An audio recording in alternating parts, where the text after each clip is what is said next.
di sini saya akan menjelaskan tentang larutan. Larutan adalah campuran homogen yang terdiri dari dua komponen utama, yaitu pelarut dan terlarut.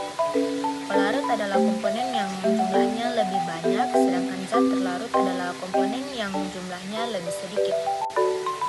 Sifat-sifat larutan, ada beberapa sifat-sifat larutan, diantaranya adalah homogen, bening, stabil, daya antar listrik, dan sifat koligatif. Jenis-jenis larutan ada beberapa, yaitu berdasarkan tingkat kelarutannya, kedua berdasarkan wujud pelarutnya, ketiga berdasarkan daya hantar listriknya. Berdasarkan tingkat kelarutannya terbagi menjadi tiga, yaitu pertama, larutan jenuh, terdapat zat terlarut yang mencapai konsentrasi kesetimbangan. Kedua, larutan tak jenuh, zat terlarutnya memiliki jumlah konsentrasi yang belum mencapai kesetimbangan. Dan yang ketiga, larutan lewat jenuh ditandai zat terlarutnya yang melebihi konsentrasi kesetimbangan sehingga membentuk endapan. Berdasarkan wujud pelarutnya terbagi menjadi tiga, yaitu larutan padat, campuran homogen dalam fase padat, contohnya paduan logam perunggu atau campuran tembaga dan timah. Kedua, campuran larutan cair, campuran homogen dalam fase cair. Dan yang ketiga, larutan gas, campuran homogen dalam fase gas, contohnya udara. Berdasarkan daya antar listriknya terbagi menjadi dua, yaitu larutan elektrolit, yaitu larutan yang zat-zatnya membentuk ion-ion dalam air sehingga dapat menghantarkan arus listrik. Terbagi menjadi dua, yaitu elektrolit kuat, ditandai dengan ada nyala dan ada gelembung. Elektrolit lemah ditandai dengan tidak nyala dan ada gelembung. Yang kedua, larutan non-elektrolit, yaitu tidak membentuk ion-ion di dalam air sehingga tidak dapat menghantarkan arus listrik, tidak nyala dan tidak ada gelembung. Komposisi larutan yang pertama itu fraksi mol, bisa sama dengan mol zat A per total mol larutan. Kedua, molalitas, M sama dengan mol zat pelarut per massa pelarut. Molaritas, M sama dengan mol zat terlarut per volume larutan. Yang keempat, normalitas, mol zat terlarut dikali valensi per liter larutan. Yang kelima, pengenceran, M1 dikali V1 sama dengan M2 dikali V2. Sifat koligatif larutan, yaitu sifat yang bergantung pada jenis zat terlarutnya. Semakin banyak zat yang terlarut, semakin besar juga sifat koligatifnya. Sifat-sifat larutan diantaranya adalah yang pertama, penurunan tekanan uap. Dua, kenaikan titik didih. Ketiga, penurunan titik didih. Yang keempat, tekanan osmotik. Penurunan tekanan uap, itu tekanan uap adalah jumlah atau banyaknya uap yang terbentuk di atas permukaan zat cair.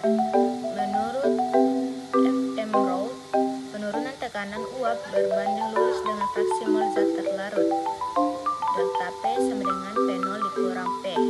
Keterangan delta P penurunan tekanan uap, P0 sama dengan tekanan uap murni, P sama dengan tekanan uap. Kenaikan titik didih, delta TB. Titik didih zat cair adalah suhu tetap saat zat cair mendidih.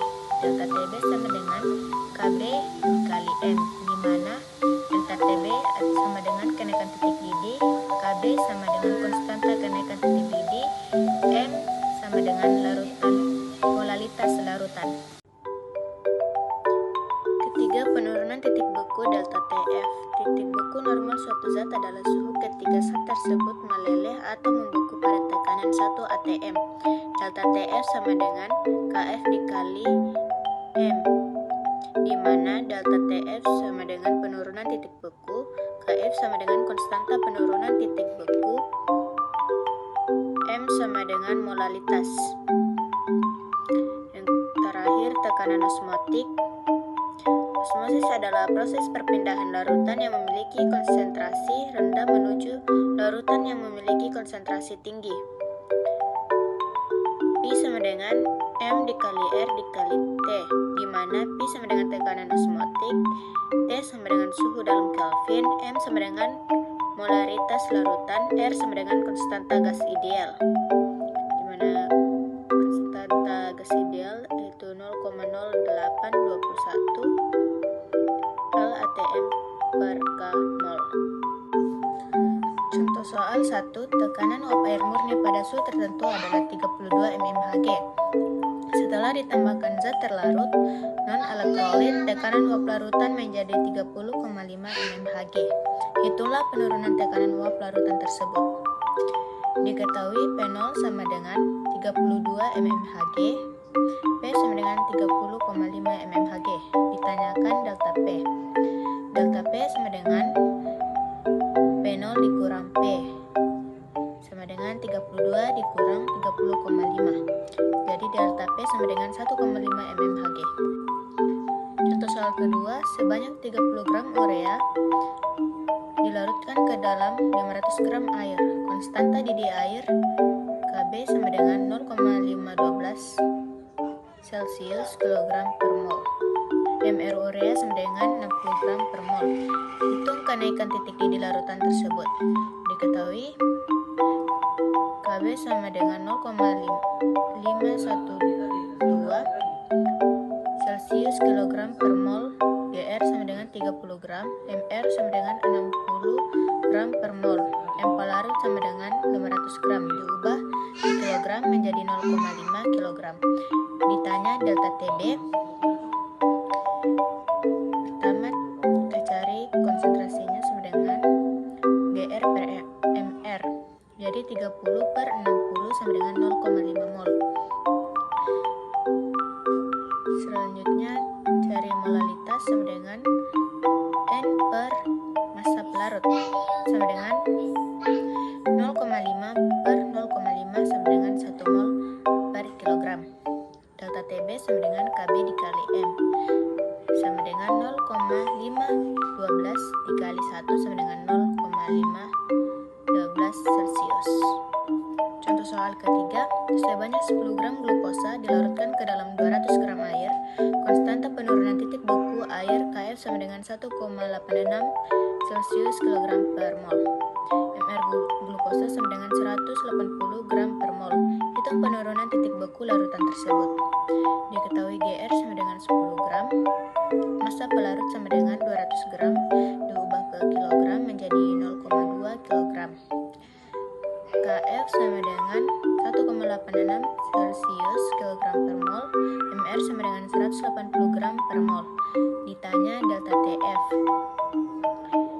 Pertama N, cari N-nya itu N sama dengan Gr per Mr. Jadi 10 per 180 sama dengan 0,0556 mol. M sama dengan N per massa pelarut sama dengan 0,0556 per 0,2 sama dengan 0,278 mol per kilogram. Delta Tf sama dengan Kf dikali molalitas sama dengan 1,86 dikali 0,278 sama dengan 0,5117 Celsius. Delta Tf nya sama dengan 0,517 Celsius. Soal keempat, larutan glukosa memiliki konsentrasi 0,2 m, tekanan gas ideal R sama dengan 0,0821 LATM per mol K, suhu larutan 27 Celsius, hitung tekanan osmotik larutan tersebut. Diketahui M sama dengan 0,2 m, R sama dengan 0,0821 LATM per mol K, T sama dengan 27 Celsius diubah ke Kelvin, jadi 27 ditambah 273 sama dengan 300 Kelvin.